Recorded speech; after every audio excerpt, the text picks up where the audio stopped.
Smoke billowed from a cell phone shop in Sidon, Lebanon on Wednesday after handheld radios used by Hezbollah detonated across the country's south.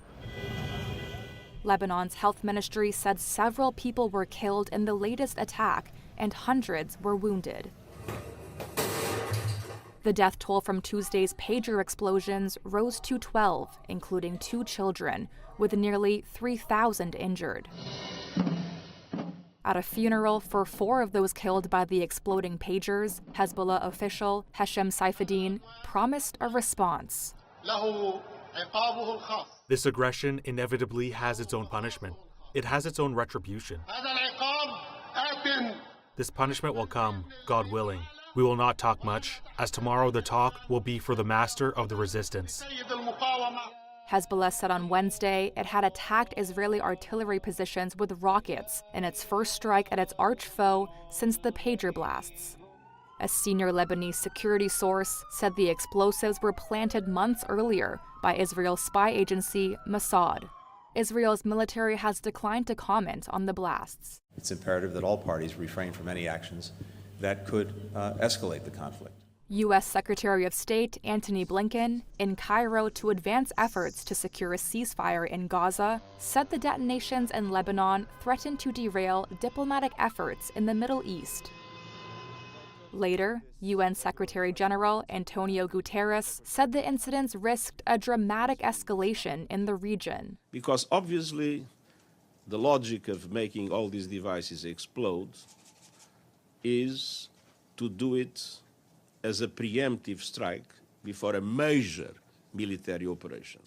A security source said the handheld radios were purchased by Hezbollah 5 months ago, around the same time the group bought the pagers.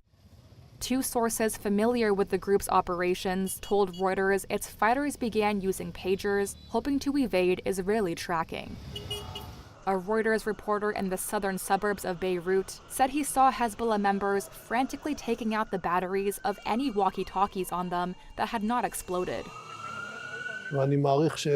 Meanwhile, Israel released video on Wednesday that showed Defense Minister Yoav Gallant telling troops that more forces were being sent to the northern border, where Lebanon borders Israel, as the war moved into a new phase. A Ukrainian drone strike destroyed a Russian weapons warehouse in the Tver region, a source in Ukraine's SBU State Security Service told Reuters on Wednesday.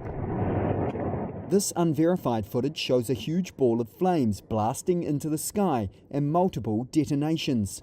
The source said the warehouse in the town of Toropets contained weapons intended for tactical missile systems, as well as guided aerial bombs and artillery ammunition, and that a fire from the blast took hold of a nearly 4-mile-wide area.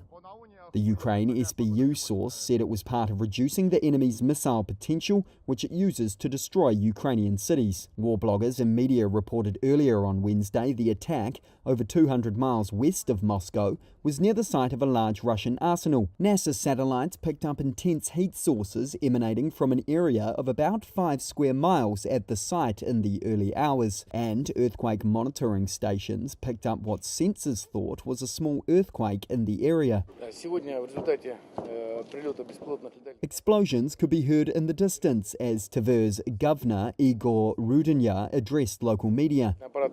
He made no mention of the weapons warehouse and said Russia's air defense system successfully shot down unmanned aerial vehicles overnight, with falling debris causing the fire to start. He added that evacuations of residents in the area were underway.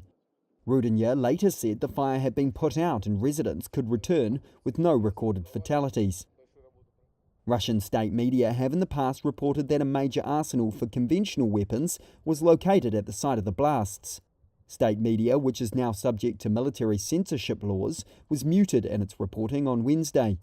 Both sides deny attacking civilians in the war fought since Russia's invasion of Ukraine in February 2022. Sudan's warring parties have said they are open to peaceful solutions to end their more than 17-month-old conflict. They said that in response to US President Joe Biden's call for re-engagement in talks. Sudan's army and the paramilitary Rapid Support Forces had shared power after staging a coup. But in April last year, competition between the two erupted into open warfare. More than 12,000 people have been killed. On Wednesday, Army Chief Abdel Fattah al-Burhan said the Sudanese government remains open to all constructive efforts aimed at ending the war. Early on Thursday, RSF leader Mohamed Hamdan Dagalo followed suit. He said the RSF confirmed its commitment to ceasefire negotiations and said it believes the path to peace is through dialogue. Both men traded blame, however, for failing to end the conflict. They have not outlined specific steps towards peace.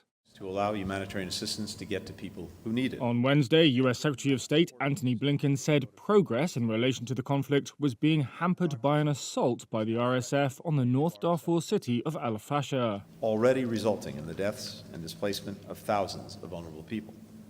He also said Sudan's army needs to halt indiscriminate bombing. The violence has created what Blinken described as the world's worst humanitarian crisis and has wrecked Sudan's economy and infrastructure. A UN fact-finding mission said earlier this month that both sides have committed abuses that may amount to war crimes. Investigators say they know the cause of an engine failure on a Cathay Pacific flight. They blamed a damaged fuel hose which also showed signs of a fire. The probe was conducted by Hong Kong's Air Accident Investigation Authority, which released its results on Thursday. It began investigating after a passenger flight on an Airbus A350 jet received an engine fire warning shortly after takeoff on September 2nd. Investigators found a ruptured fuel hose in one of the plane's engines and 5 more secondary fuel hoses showing signs of wear and tear. The report said this, coupled with other factors like the presence of oxygen and a heat source, could lead to a fire that spread.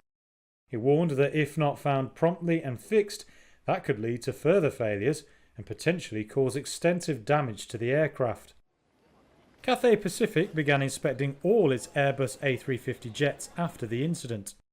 The airline said it was the first component of its type to suffer such a failure on any A350 aircraft worldwide. Japanese radio equipment maker ICOM said Thursday that it was looking into reports that two-way radio devices bearing its logo have exploded in Lebanon. Handheld radios used by armed group Hezbollah detonated on Wednesday across Lebanon's south, just one day after similar explosions of the group's pages. Lebanon's health ministry said 20 people were killed and 450 injured on Wednesday in Beirut's suburbs and the Bekaa Valley. The death toll from Tuesday's explosions rose to 12, with nearly 3,000 injured. Reuters was able to obtain a model of the handheld radio, said to have been used in Wednesday's attack, known as the ICV-8-2. In this video of Reuters' disassembly of the device, ICOM branding and Made in Japan labels are clearly visible. ICOM said it was not possible to confirm whether the radio product, reportedly related to the explosions, was shipped by the company. Sales of the device were reportedly discontinued about 10 years ago. ICOM said the batteries required to operate the device had also been discontinued. The company added that its products exported overseas undergo strict regulatory processes set by the Japanese government. ICOM has previously warned about counterfeit versions of its devices circulating in the market, especially discontinued models. Beirut eye surgeon Elias Girardet weeps as he works around the clock treating victims of the pager explosions around Lebanon. To be in the same situation again, the doctor says. It was the same scene 4 years ago, he says, referring to the deadly Beirut port blast in 2020. He tells Reuters, quote, "We hope that this will be the end. I was seeing a part of Lebanon in every patient. Every patient I was trying to restore something from Lebanon." The explosions like this one in a grocery store in Beirut have left nearly 3,000 injured. On Wednesday, Lebanon's health minister said the death toll from the blasts rose to 12, including 2 children. Doctors performed 400 surgeries on Tuesday alone. Girardet, who is also a member of Lebanon's parliament, says, quote, My colleagues and I were in full emergency mode. We were all in the operating room without hesitation. We treated one patient after another, not just focusing on eye injuries, but everything: eyes, faces, hands, and anything we could do. While the medical system is facing many challenges like the rest of Lebanon, he says it is overcoming them and doing well. Though he adds, quote, "The fear is for what's coming. What's coming is big." His work could continue at a brisk pace as more explosions occurred around the country on Wednesday.